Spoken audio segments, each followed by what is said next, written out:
भारत का साहित्य काफी समृद्ध और मजेदार कहानियों से भरा पड़ा है। स्वागत है आपका मेथक टीवी में। आज से हम इंडियन माइथोलॉजी की शुरुआत करने जा रहे हैं और इसी सीरीज में हम आज से रामायण की अनोखी कहानियां प्रस्तुत करेंगे। हमारी आज की इस कहानी से काफी कम लोग परिचित होंगे, क्योंकि आप सभी भगवान श्री राम, सीता जी, लक्ष्मण, हनुमान, भरत, शत्रुघ्न के बारे में जानते हैं। पर क्या आप ये जानते हैं कि भगवान श्री राम की एक बहन भी थी? आप सभी ये नहीं जानते क्योंकि वाल्मीकि रामायण में इसका कोई उल्लेख नहीं है, पर महाभारत और ओरिया रामायण से हमें उनके बारे में पता चलता है। जी हाँ, भगवान श्री राम की एक बहन भी थी जिसका नाम शांता था और वो उम्र में भगवान श्री राम से काफी बड़ी थी और उनकी माता भी कौशल्या ही थी, जो कि भगवान श्री राम की माता थी। आज के एपिसोड में हम आपको भगवान श्री राम की इसी बहन जिसका नाम शांता था उनके बारे में बताएंगे। यह कहानी भगवान श्री राम के जन्म से काफी पहले की है। तब राजा दशरथ और कौशल्या की एक ही संतान थी जिसका नाम था शांता। एक बार क्या हुआ, अंग देश के राजा रोमपत और उनकी पत्नी वर्षिणी भ्रमण करते हुए अयोध्या आए। अयोध्या में उनकी मुलाकात राजा दशरथ से हुई।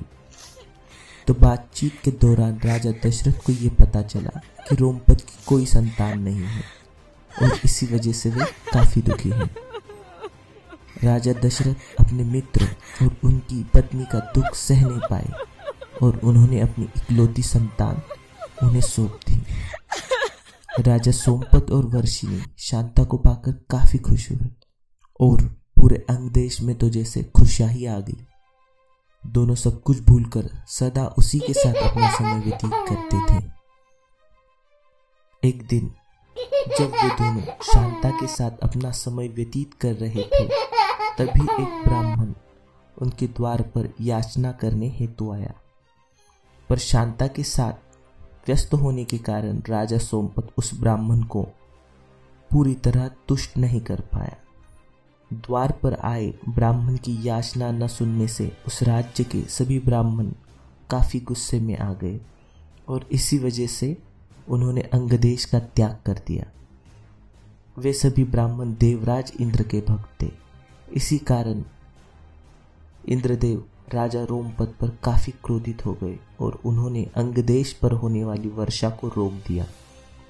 वर्षा न होने से अंगदेश में सूखा पड़ गया और खेतों की फसल मुरझाने लगी। इस संकट की घड़ी में घबराकर राजा रोमपत श्रृंगी ऋषि के शरण में चले गए। तब श्रृंगी ऋषि ने देवराज इंद्र को प्रसन्न करने के लिए एक यज्ञ का आयोजन किया। यज्ञ सफल होने के बाद देवराज इंद्र प्रसन्न हुए तो फिर जाकर कहीं अंगदेश में वर्षा हुई। अपने प्रजाजनों को खुशहाल देखकर राजा रोमपत काफी खुश हुए। वे इतने खुश थे कि उन्होंने अपनी पुत्री शांता का विवाह श्रृंगी ऋषि के साथ कर दिया। इधर अयोध्या में काफी समय गुजर गया था, फिर भी राजा दशरथ और उनकी तीनों रानियों को कोई संतान न होने से वे काफी दुखी थे।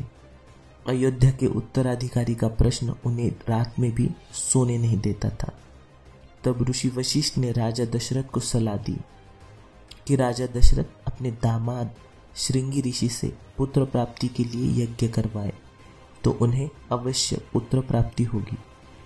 राजा दशरथ ने यह सलाह मानते हुए ऋषि श्रृंगी को आमंत्रित किया। श्रृंगी ऋषि ने जब राजा दशरथ के लिए पुत्र कामेष्टि यज्ञ किया, तब राजा दशरथ को राम, लक्ष्मण, भरत, शत्रुघ्न ऐसे पुत्र रत्नों की प्राप्ति हुई। ऐसा भी कहा जाता है कि इस पुत्र कामेष्टि यज्ञ में राजा दशरथ को अपने जीवन के पुण्य की आहुति देनी पड़ी और इन्हीं के बदले उन्हें पुत्रों की प्राप्ति हुई। तो दोस्तों, कैसा लगा आपको ये हमारा एपिसोड? ये आप हमें कमेंट करके बताएं। इसी तरह के वीडियो देखने के लिए सब्सक्राइब करें हमारे चैनल मेथक टीवी को।